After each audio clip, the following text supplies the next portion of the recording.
Previously, host Hal Holbrook and guest experts revealed the story of the biblical Sabbath from the beginning of human time.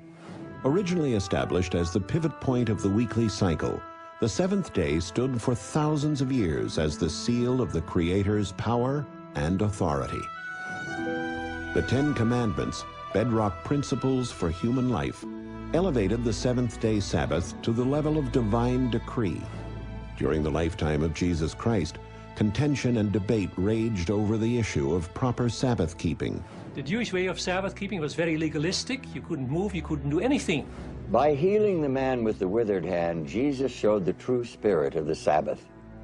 He rejected the rabbis' rules. He kept the Sabbath as taught in the ancient Hebrew scriptures. Jesus did not break the Sabbath of the Ten Commandments. What he did was to defy human laws and traditions. So where and when did Christians first begin to observe an alternate day of worship? The first law requiring people to celebrate on Sunday and rest on Sunday was a law promulgated by the Emperor Constantine in the year 321. In spite of the popularity of sun worship and the Sunday laws of emperors, many Christians continued to worship on the seventh-day Sabbath. In fact, Christian churches that abandoned the Sabbath were in the minority. And now we continue the story of the Sabbath controversy in part 3 of the seventh day. Revelations from the lost pages of history.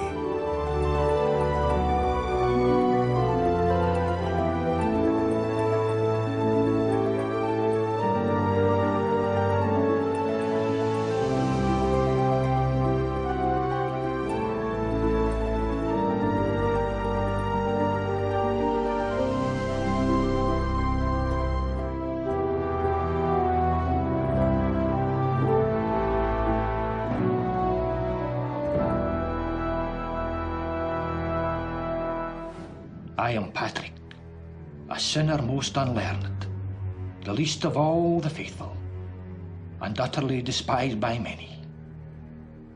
My father was Calpurnius, a deacon, son of Potitius, a priest of the village of Banavum, Tabernia. He had a country seat nearby, and there I was taken captive. I was then about 16 years of age. I did not know the true God. I was taken into captivity to Ireland with many thousands of people, and deservedly so, because we turned away from God and did not keep his commandments. This is a copy of St. Patrick's Confession, the testimony of a man who is often considered the most famous Irishman of all time. But myths and legends often obscure his true identity. Was he a great miracle-working missionary to Ireland? Was he the one who chased the snakes off the Emerald Isle? Who was he, really? Welcome to part 3 of the seventh day. Revelations from the lost pages of history. I'm Hal Holbrook. We're about to see the St. Patrick of history. Quite a different man from the Patrick of legend and tradition. And we'll soon go on to uncover more about the long, drawn-out effort to replace the biblical Sabbath with Sunday as the universal Christian day of worship. Patrick was born in late 4th century Scotland into a Celtic Christian culture. His religion was quite different from the Latin or Roman Christianity that was taking over in other parts of Western Europe. We don't really know who the first Celtic Christians were. We don't seem to know who brought Christianity to them. We're not even certain when all of that began. But what we do know is what they believed, based on the writings of Patrick and the others. And we know that what they believed was based on their understanding of Scripture. Unlike the theologians of Roman Christianity, who appealed more and more to the teachings of church and councils, Celtic teachers stressed the Bible. This loyalty to the Bible is what separated the Celtic Christians from the much larger Roman Christian community. Because the Bible was the foundation of their faith, it was difficult for them to accept the authority of the Roman Church. You see, the Celtic Church grew up beyond the reach of Roman influence. It was rooted in the Sabbath-keeping church that began with Jesus and his apostles back in the 1st century.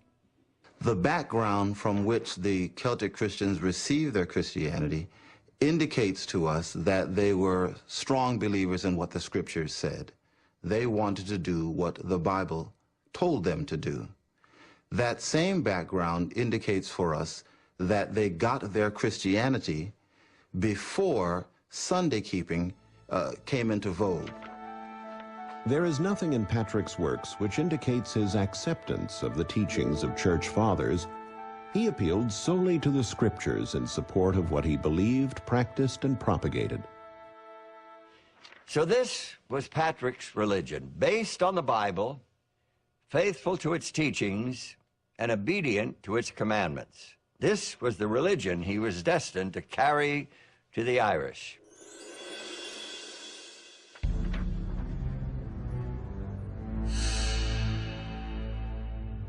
Kidnapped by raiders, Patrick and thousands of others found themselves carried off to Ireland to be sold like so much livestock.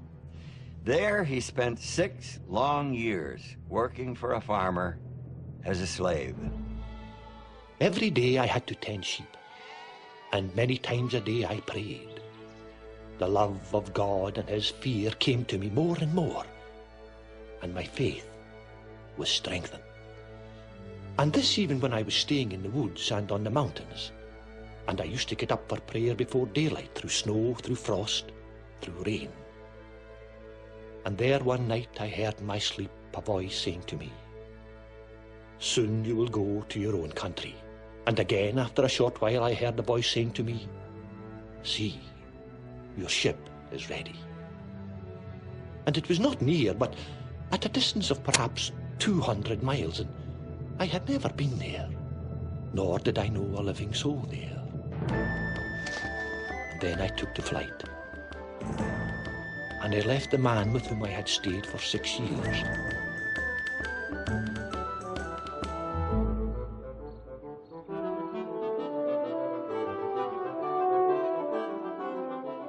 And I went in the strength of God, who directed my way to my good, and I feared nothing until I came to that ship. Patrick always believed that his escape from Ireland was directed by a divine hand. His own people received him back with the plea that he never leave them again. But God's plan for Patrick's life was not to be carried out in his homeland. I saw in the night the vision of a man whose name was Victoricus, coming as it were from Ireland with countless letters, and he gave me one of them. And I read the opening words of the letter, which were, "The voice of the Irish." And as I read the beginning of the letter, I thought that at the same moment I heard their voice, and thus did they cry out as with one mouth, "We ask thee, boy, come and walk among us once more." Responding to the voices of the Irish people, Patrick went back to Ireland. There, his career as a preacher and teacher eventually earned him the title of saint and placed him in the ranks of the world's best-known Christian missionaries. But something that isn't so well known about him is this. St. Patrick kept the seventh-day Sabbath. In fact, his Sabbath-keeping became legendary.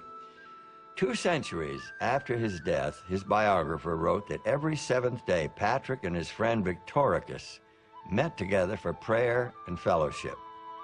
Some historians even think that Patrick's special Sabbath day friend was actually an angel.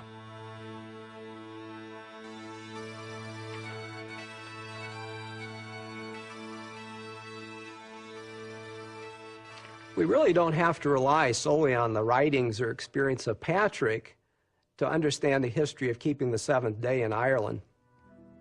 After all, ancient Irish laws governed the history of the Irish tribes for many years, and those laws stipulated that the people were to, among other things, keep the 7th day Sabbath. It seems to have been customary in the Celtic churches of early times to keep Saturday, the Jewish Sabbath, as a day of rest from labor. They obeyed the fourth commandment literally upon the seventh day of the week. As the influence of the Roman religion increased, it gradually affected the Sabbath practice of some Celtic Christians in the British Isles. By the early 6th century, it was not unusual for Celtic believers to keep both Saturday and Sunday as holy days. That's how it was during the lifetime of Patrick's spiritual successor, an Irishman named Columba. He was a graduate of one of the schools established by Patrick. Born about 521 into a noble family, he gave up his right to the throne of Ireland and dedicated himself to a higher calling. Columba based his missionary enterprise on the rocky island of Iona.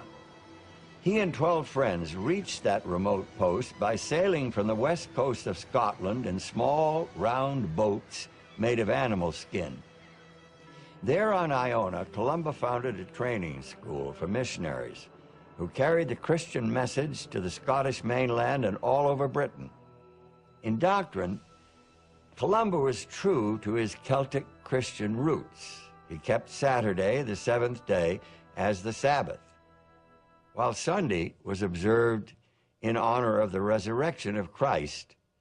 Columba taught his disciples to keep the Sabbath as equally sacred. His teachings regarding the observance of the Sabbath was that his followers would go out to the edges of the island of Iona, meditate upon creation and the things of God, and read the scriptures and become spiritually charged up on that holy day. Columba and his fellow missionaries firmly planted the Christian religion in Scotland. Their converts resisted the growing influence of Rome, which promoted Sunday as the day of worship. Columba died in 597, but his beliefs lived on for hundreds of years in the religion of the Scots.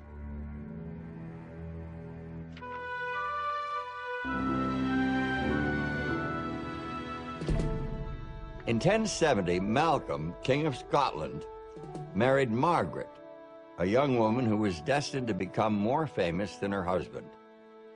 She made her mark in history primarily as a religious reformer. In fact, she was later sainted by the Roman Catholic Church.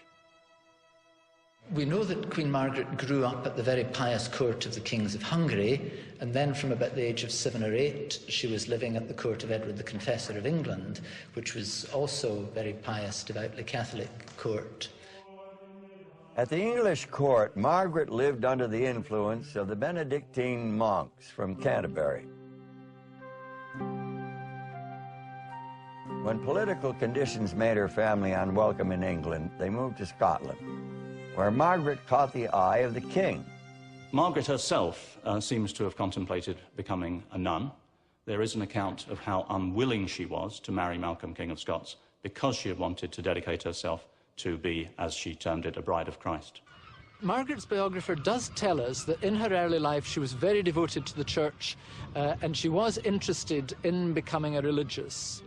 But when she came to Scotland and she met Malcolm, her future husband, he asked for her hand in marriage, and according to her biography, she wasn't willing, but she consented because her family requested it, and also because she believed that God was thereby giving her an opportunity to carry out his work in the Kingdom of Scotland. Margaret found the Scottish court somewhat crude and unrefined, so she set about to change all that. She was appalled at the way folks in Scotland practiced their religion. Many still followed the doctrines and traditions brought by Columba from Ireland, nearly 5 centuries earlier. There was one aspect of the people's religion that particularly upset the new queen. When Margaret first came to Scotland, she was dissatisfied with Sunday observance as she found it. She found that lay people tended to carry on their menial labours on Sunday. They may have gone to church first, but thereafter they went about their ordinary everyday tasks, and this was something she tried to prevent. the Queen insisted upon the single and strict observance of the Lord's Day, Sunday. People and clergy alike submitted, but without entirely giving up their reverence for Saturday.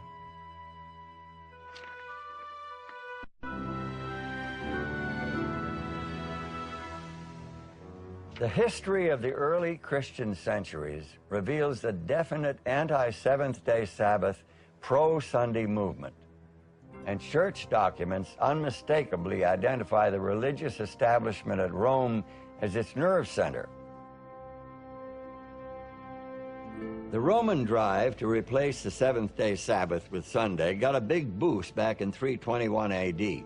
That's the year Constantine ordered state-authorized Sunday observance. Oddly enough, in spite of his professed Christianity, there was very little Christian about his first Sunday law.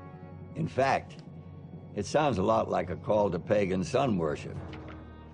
On the venerable day of the sun, let the magistrates and people residing in cities rest, and let all workshops be closed. With a sympathetic emperor on the throne, the leaders of the Roman Church gained power and influence. In their councils, they took bold steps to enforce Sunday observance and to urge desecration of the biblical Sabbath. Some of their actions took on a definite anti-Jewish flavor. Christians must not Judaize by resting on the Sabbath, but must work on that day, rather honoring the Lord's Day, Sunday, and if they can, resting then as Christians. But if any shall be found to be Judaizers, let them be anathema from Christ. These pronouncements against Judaizers referred to those who, like the Jews, refused to work on the Sabbath. Christians who did this were to be excommunicated, kicked out of the church. This extreme position against the Sabbath, combined with a strong pro-Sunday stance, became a pillar of Roman Catholic teaching. The Sabbath to Sunday change became a mark of Roman Catholic or papal authority. In 602, Pope Gregory identified Sabbath keepers with the Antichrist. He called them Judaizers because of their determination to observe the seventh day as a day for rest and worship. It has come to my ears that certain men of perverse spirit have sown among you some things that are wrong and opposed to the holy faith, so as to forbid any work done on the Sabbath day. Christians in the Italian city of Milan dared to openly observe the Sabbath no matter what the leadership in Rome wanted. The Church of Milan followed the churches of the East. It seems the Saturday was held in a fair esteem. They, the churches of the East, came together on the Sabbath day to worship Jesus Christ, the Lord of the Sabbath. Over the centuries, the attempt to establish Sunday as a substitute for the biblical Sabbath was probably only mildly successful. But the campaign was really intensified with a move that threatened to drive a deep wedge between the eastern and western branches of Christianity. This move involved a direct assault on the very nature and purpose of Sabbath observance. What was this direct assault? It was a rule forbidding Christians to eat on the seventh day. In other words, a Sabbath fast. This was an anti-Jewish idea that probably originated with Marcion, a heretic who was kicked out of the church back in the 2nd century. Marcion wanted to discredit the Sabbath because it was an image of creation. For him, creation was an evil deed of an evil God, the God of the Old Testament. He distinguished the God of the Old Testament from the God of the New, the God of love. But the church rejected this because creation was a good deed, and the God of the Old Testament is the same with the God of the New. So he turned a celebratory day into a day of lament, and that was his intention. This is why he introduced the Sabbath fast. In spite of its action against him, the church salvaged his fast idea and used it to make the seventh-day Sabbath unappealing. Now, this was absolutely contrary to what had been taught in Judaism. In Judaism, Sabbath was a day of feasting. In fact, to fast on the Sabbath meant to break the Sabbath. And so this was another way of distancing Christianity from Judaism. Turning the Sabbath day into a day without food was a very effective strategy, especially since the sixth day, Friday, was also a day of fasting for many believers. In a single generation, young Christians grew up with a built-in dislike for the Sabbath, the day of fasting and gloom, and with a corresponding attraction to Sunday, the day of celebration and feasting. It was the church in Rome that championed the fasting on Sabbath and the feasting on Sunday. In fact, in the 4th century, Pope Sylvester said that it was good to do this in contempt of the Jews. If every Sunday is to be observed joyfully by the Christians on account of the resurrection, then every Sabbath on account of the burial is to be regarded in execration of the Jews. In other words, Christians were told to fast on the Sabbath as an expression of their contempt for the Jews, even as an acted-out curse against them. But even this particular anti-Sabbath strategy was only partly successful. Prominent church leaders opposed it. Hippolytus, a 3rd century bishop, felt it was a big mistake. Even today, some order fasting on the Sabbath, of which Christ has not spoken, dishonoring even the gospel of Christ. There is even a report that Augustine, one of the most influential of the Roman Church Fathers, came to the defense of church members who ignored the Sabbath fast. The leaders in Rome were eventually successful in imposing the Sabbath fast on their followers in the Western world of Christianity. But the same could not be said for what happened in the East. Where the Orthodox influence was strongest, Eastern Christianity resisted this, and their views on the Sabbath were really quite different. Sabbath fasting does not make any sense for the Orthodox, because the Sabbath is the day that marks two great events, the completion of creation and the completion of redemption. So Sabbath is a day of double celebration and could never be associated with fasting and lament.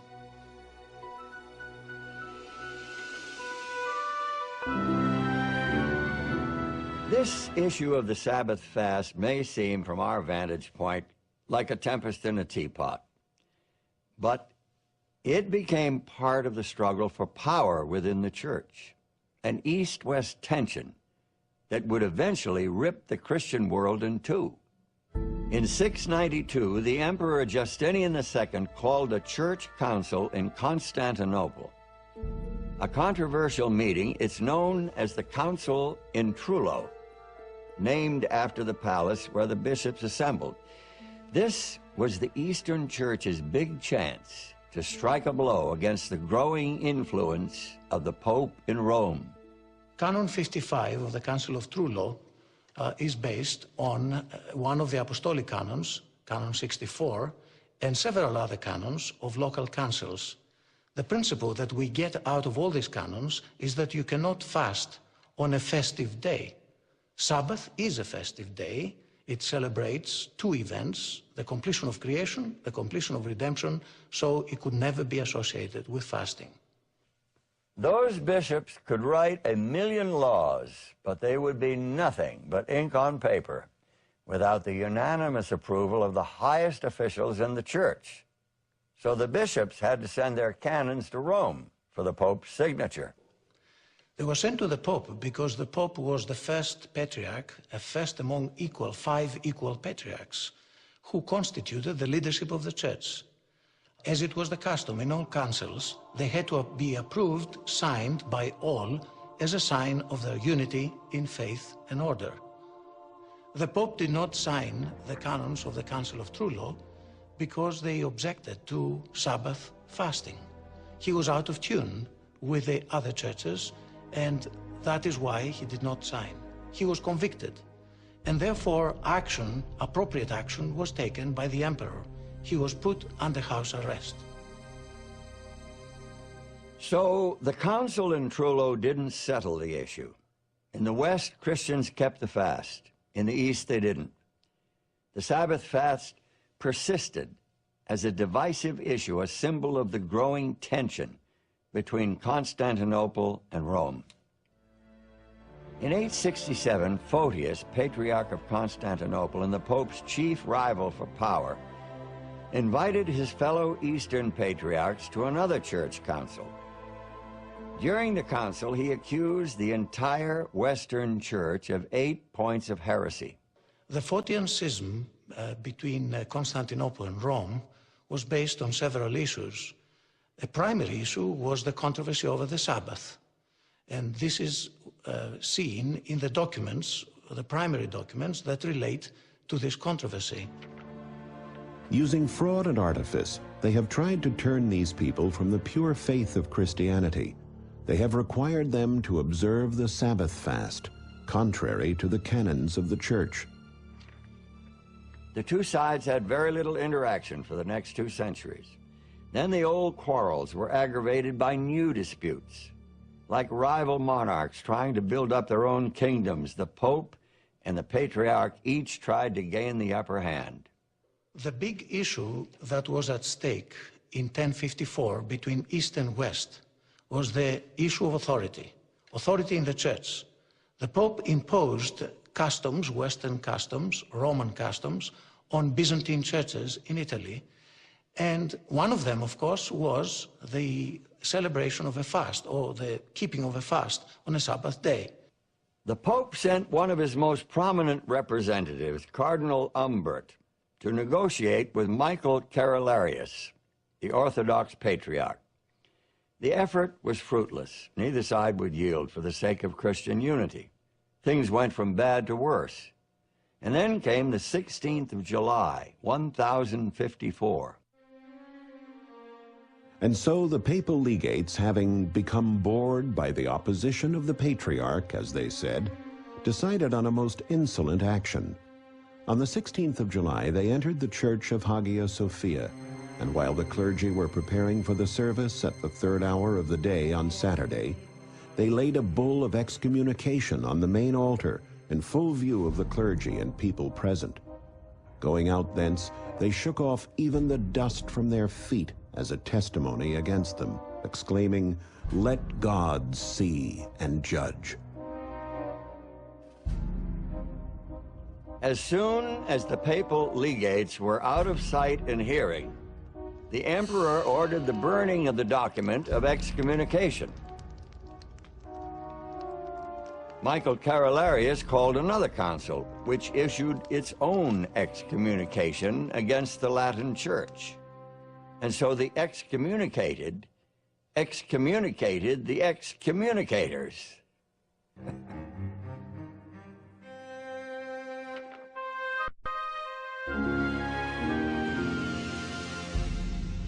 It's clear that loyalty to the Sabbath of the 4th commandment did not die out easily. Roman Church efforts to promote the Sunday alternative continued. One novel approach took the form of a letter that supposedly came directly from heaven. God has enjoined Sunday to be kept holy, for God's own hand has written that command to men, lest they should do either work or servile labor on Sunday. The letter itself claims to have been written by Jesus.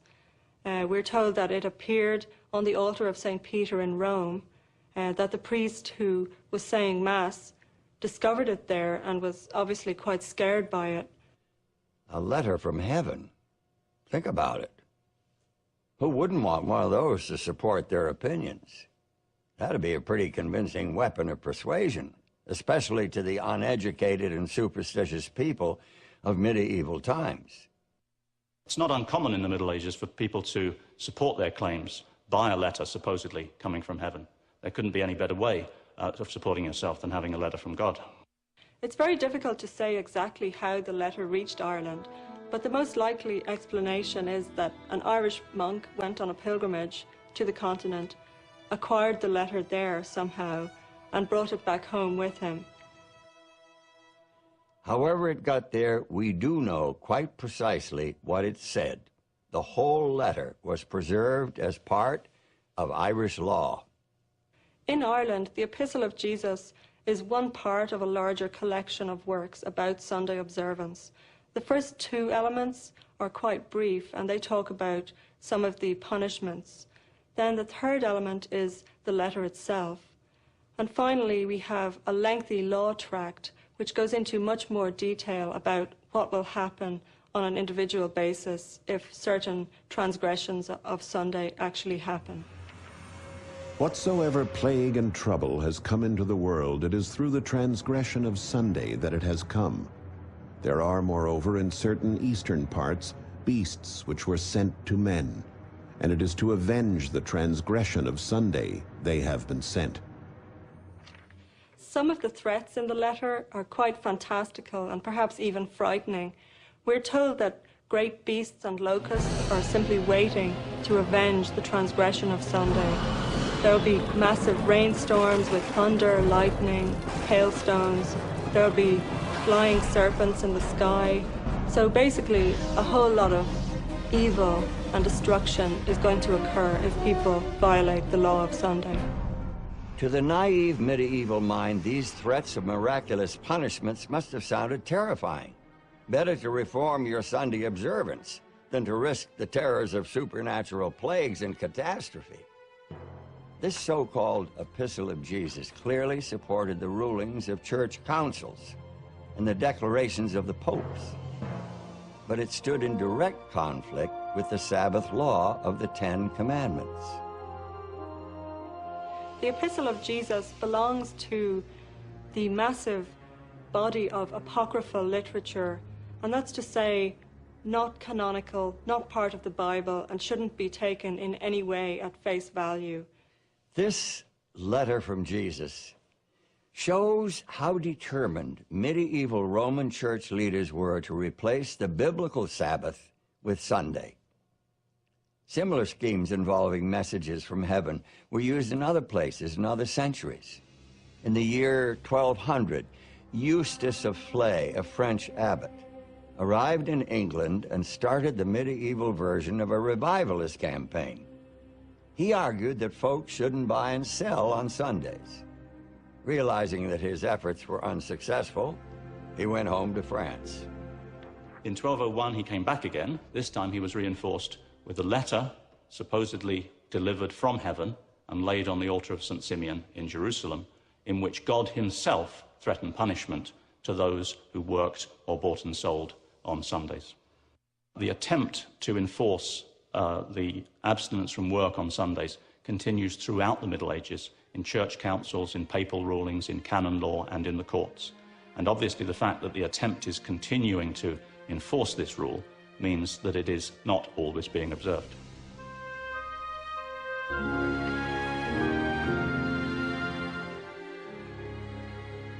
In general, however, the Church of Rome succeeded in establishing and enforcing Sunday observance. After all, emperors and kings were under obligation to enforce church law. Besides that, except in a few isolated areas, the church controlled access to the Holy Scriptures. For the most part, the common man depended on the priest for his understanding of the Bible and his teachings. But there were remote places where the Scriptures still existed in the language of the peoples. And in those places, there were very courageous groups who resisted church authority and persisted in keeping the seventh-day Sabbath. In the mountains of northern Spain and Italy and southern France, there are entire groups of individuals who are legendary for their resistance to the power of Rome. People like the Albigenses, the Kateri, the Passaginis, and the Waldenses. Reports from that era tell us that among these groups, there were many who observed the seventh-day Sabbath. Opponents accused the Kateri and some of the Waldenses of teaching that Christians should keep the law of Moses to the letter, including the Sabbath commandment. The Passagini kept the Sabbath because they believed it existed even before the law of the Ten Commandments. There is a 12th century account about a group of Kateri, 4 men and a child, who while traveling near Cologne, France, were captured and burned at the stake for not attending church on the Lord's Day or Sunday. The church-state establishment had the power to impose its will even by force of arms. It did not hesitate to use persecution and coercion against the dissenters. Then John Wycliffe came on the scene, and the Christian world would never be the same again.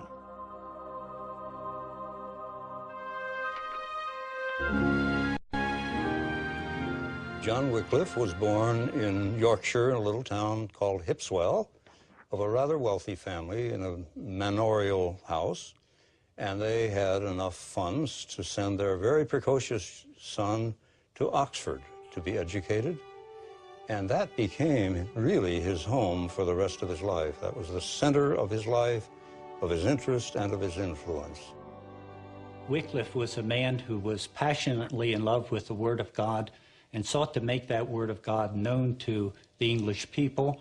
He loved that Word of God to the point where he was willing to stand against the authorities of the church of his day, even at great loss to himself and personal risk. For example, on the matter of the individual reading the Bible, the established church took the view that we ordinary laymen are too dumb to do that. It takes somebody with years of higher education to really be able to understand the Bible. The hierarchy of the church very strongly opposed the Bible being available in the vernacular to the average layperson, because this would circumvent the role of the priest and would give a certain type of power to the laity to interpret the scripture for themselves. John Wycliffe had a real understanding and respect for the person. At the time in which he lived, all religious instruction and teaching came through the institutional church. And the institutional church was failing in teaching the people the Word of God. Wycliffe thought that the teachings of the Bible were clear enough to be understood by the common people. If they could read it, they could determine for themselves what to believe and how to behave. And I believe to some extent the church was fearful of that, because it would take away the power, the authority, and the prestige that they were enjoying at that time. The motivation that John Wycliffe had for translating the Bible into English goes back to his view that the supreme authority in all matters of faith and conduct is the Bible. Wycliffe was the driving force behind the translation of the Bible into Middle English. We sort of see him as the father of the project.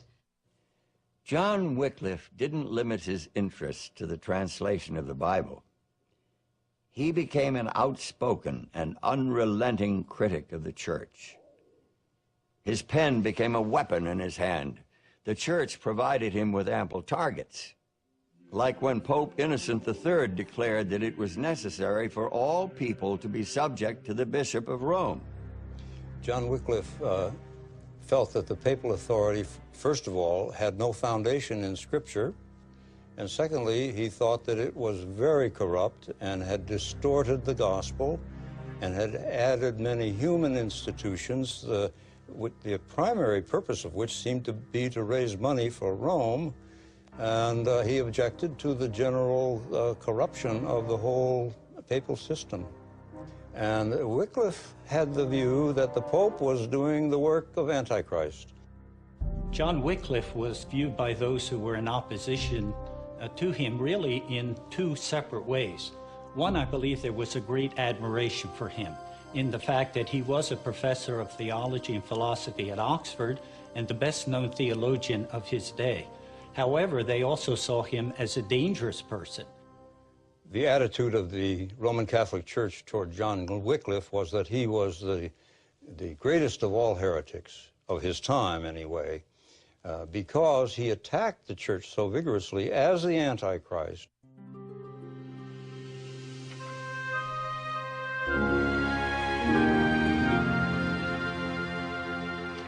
John Wycliffe might have lived a peaceful life if he had been willing to keep his views to himself. But by blazing away with tongue and pen, he made himself a rallying point for others of like mind. He was a charismatic man who attracted loyal followers and supporters. The followers of John Wycliffe were known as Lollards. The Lollards were inspired by John Wycliffe to distribute the Bible to the ordinary people, the Bible in English. And they went about the countryside with their sandals and their russet gowns and their staffs and very little else, all over England. Initially, the term Lollard was considered derisive and derogatory, and the word itself comes from the Dutch word lullen, which means to mumble, and was used to refer to them as mumblers or religious fanatics, too. Eventually, the term is embraced by the Lollards themselves, and in one wonderful text about the biblical translation, they refer to Jesus himself as the greatest luller that ever was. One of the questions of all time is the question of authority. In Wycliffe's day, there were two views. The church felt they had the authority because they were infallible and had been given that right by God. The Lollards, on the other hand, believed that ultimate authority was in God through the scriptures. Eventually, the Lollard movement turned underground and even pietistic. And what I mean by that they began to study the Bible in a more literalistic way. They sought to apply it to their hearts and their lives in a way that was most in agreement with what the text of Scripture said. Some of the Lollards became Sabbatarians, believing that worship should take place on the seventh day according to the Scriptures. Really, the only information we have about the Lollards who were Sabbath keepers are the court records of their trials. For example, we have the story of one of these people, John Senyo, and he was brought to trial in 1402 for practicing his Sabbatarian beliefs, and he professed that he would continue to do so until someone could prove from Scripture that he was in error. With this view of the sacred Scriptures, it's not surprising that there were Sabbath keepers among those Lollards. They were forerunners of many who would rediscover the seventh-day Sabbath during the Protestant Reformation.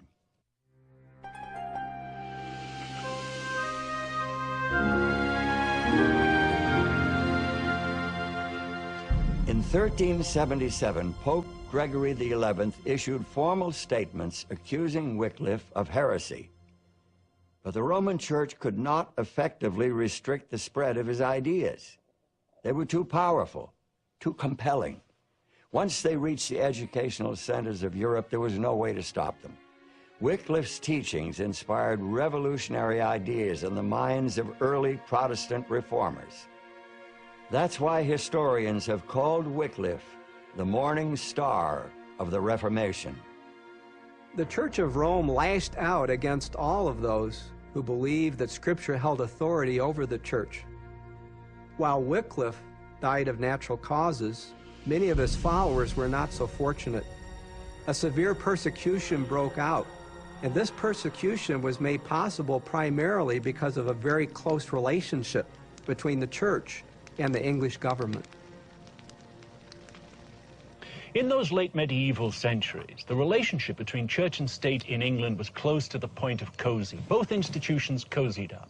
To a very large extent, the state was administered by senior churchmen. The bishops of the church in England ran the state for the king.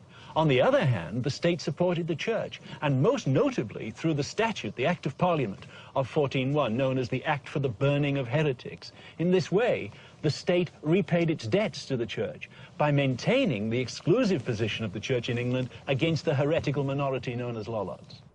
In spite of the opposition of the church-state confederacy, John Wycliffe's ideas took root in the hearts of many in England, including some wealthy members of the nobility. John Oldcastle was one of the many noblemen who were attracted to the Wycliffite points of view, but he supported it in many ways with his money, but also he became a devout preacher of the Wycliffite point of view.